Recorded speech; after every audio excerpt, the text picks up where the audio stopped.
Welcome to the Two-Ton Nerds. As always, my name is Max James. It's October 9th, 2018, which means it's day 9 of the 31 Days of Fright horror movie project, year 7, and today's movie is The Night Watchman. Now, before I jump in and tell you what you need to know about this movie, and my initial response when the final credit rolled was my little pretense in going into watching this movie.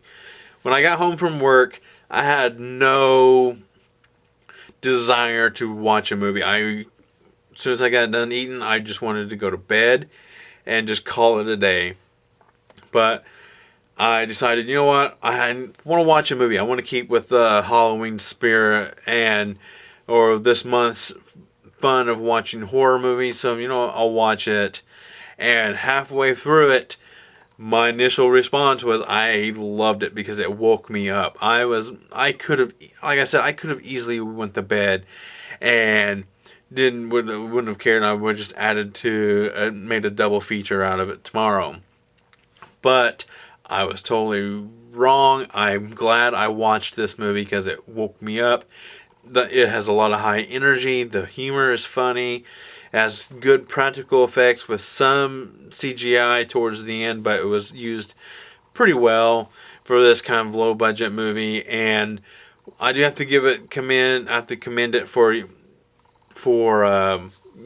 using the vampire lore very well. I thought it wasn't used terrible. I thought it was actually used pretty decent in this movie, like stakes through the heart, sunlight, basically the whole vampire tropes, garlic and stuff like that. And they I think they took their little spin on a few things, and I really like their spin on the use of garlic and the crosses and stuff like that. I thought that was a nice touch.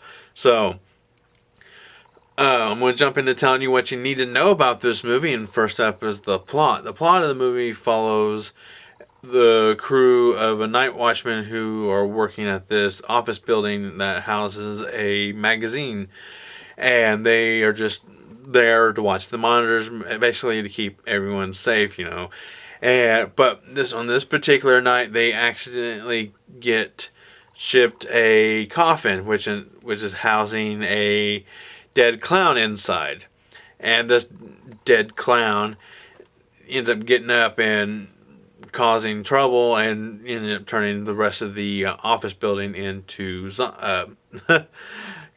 into clowns. Because my biggest problem with this movie is that they seem more like zombies than vampires. If it wasn't for like some of the vampire tropes, they could have easily been mistaken for zombies. And they do make a funny joke in there. One of the guys, like, they're like zompires, and one of the guys quickly shuts it down. It's like, well, that's just stupid. And I thought that was pretty hilarious.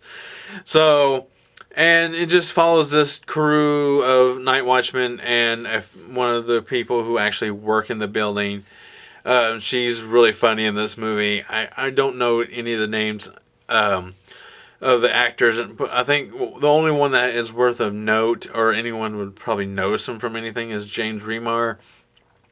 He's from everything. He's a good character actor, and he doesn't last very long in the movie. Spoiler, but I kind of figured that because he's the biggest name in the movie, he wasn't going to last very long. But anyways, the blood and the effects and stuff of the vampires, they were really done really well. Like I said, my biggest complaint in this movie was the vampires seem more like zombies, and I wish they were a little bit more intelligent, because one of my favorite vampire movies of all time is 30 Days of Night.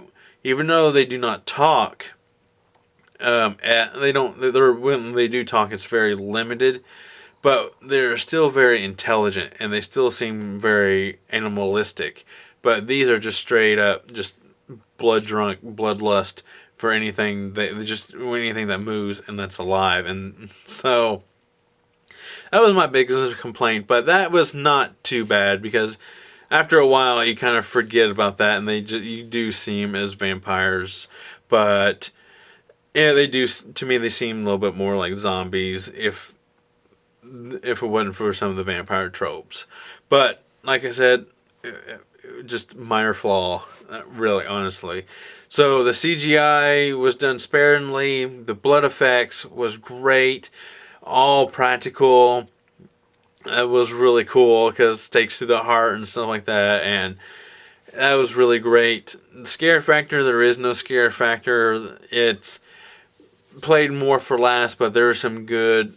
It does feel like a good horror comedy, and I really do like that. And it's a lot of fun. I just enjoyed this movie. I can't say that enough. So I have a rating scale: 1 being run-of-the-mill horror, 2 best watch with the group, 3 more than average horror but adds nothing new to the horror genre, 4 helps move the horror genre forward, and 5 being a horror classic.